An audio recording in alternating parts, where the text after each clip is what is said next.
Hello दोस्तों, स्वागत करते हैं आपके अपने चैनल श्री साइंस लेक्चर में एक और नए क्वेश्चन के साथ, जो कि हमारा क्वेश्चन है एक्सरसाइज 3.1 का क्वेश्चन नंबर तीसरा। अनुपातों A1/A2, B1/B2 और C1/C2 की तुलना कर ज्ञात कीजिए कि निम्न रैखिक समीकरणों के युग्म संगत है या असंगत।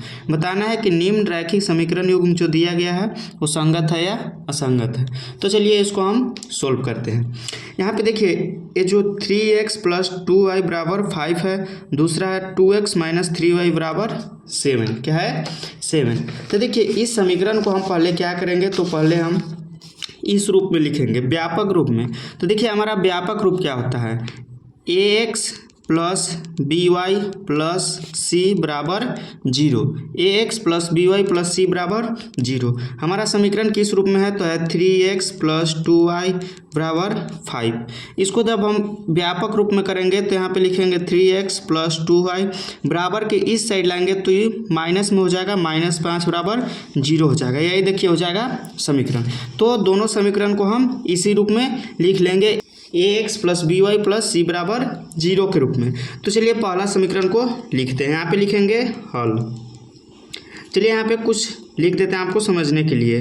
दिए गए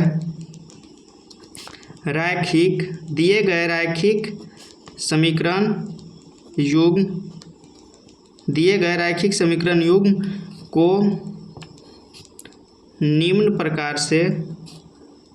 प्रकार लिख सकते हैं। क्या कर सकते हैं? लिख सकते हैं।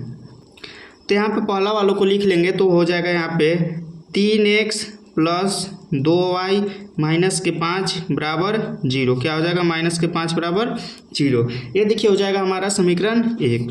दूसरा हो जाएगा 2x - 3y प्लस में 7 माइनस में आ जाएगा -7 = 0। ये देखिए हो जाएगा हमारा समीकरण 2। क्या हो जाएगा? समीकरण 2 हो जाएगा। अब यहाँ पे लिखेंगे समीकरण 1 या 2 की तुलना व्यापक समीकरण युग्म तथा a1x + b1y + c1 से करने पे। तो यहाँ पे लिखेंगे समीकरण 1 या 2 की तुलना व्यापक समीकरण युग्म से करने पर। तो चलिए यहाँ पे हम लिख लेते हैं व्यापक समीकरण युग्म। तो जो हो जाएगा हमारा ax + by + c = 0। क्या हो जाएगा? ax + by + c = 0 तथा हो जाएगा ax + by + c = 0। अब देखिए यहाँ पे क्या करेंगे, समीकरण 1 के लिए हमें यहाँ पे मानेंगे a1x + b1y + c1 = 0 और समीकरण 2 के लिए हो जाएगा a2x + b2y + c2 = 0। यहाँ पे देखिए हमारा a1 क्या हो जाएगा, तो a1 हो जाएगा 3। x की जगह पर x है, a1 हो जाएगा 3। b1 क्या हो जाएगा, तो 2 हो जाएगा, y की जगह पर y है, और c1 क्या हो जाएगा, तो -5 हो जाएगा।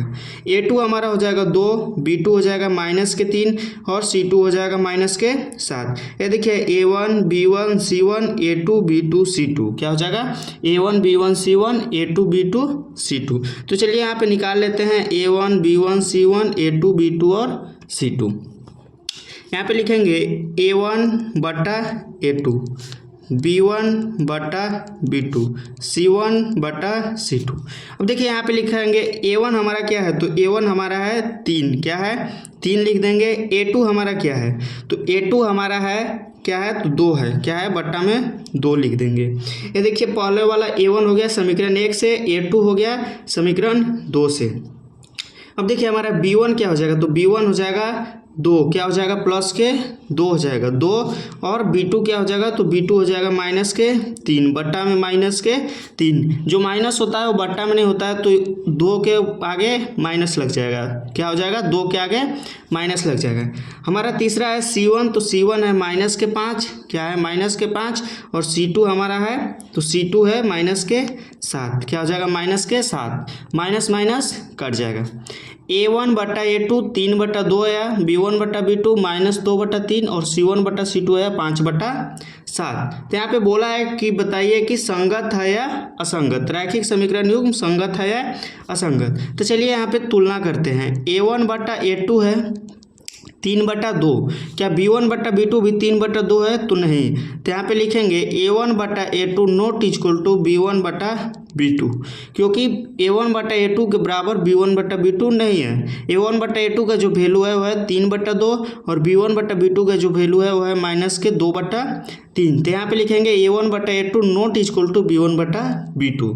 तो इस कंडीशन में हमारा होता है कि रैखिक समीकरण युग्म जो होता है वो संगत होता है। तो यहाँ पे लिखेंगे अतः रैखिक समीकरण युग्म संगत है, रैखिक समीकरण युग्म संगत है। यही देखिए हमारा हो जाएगा आंसर।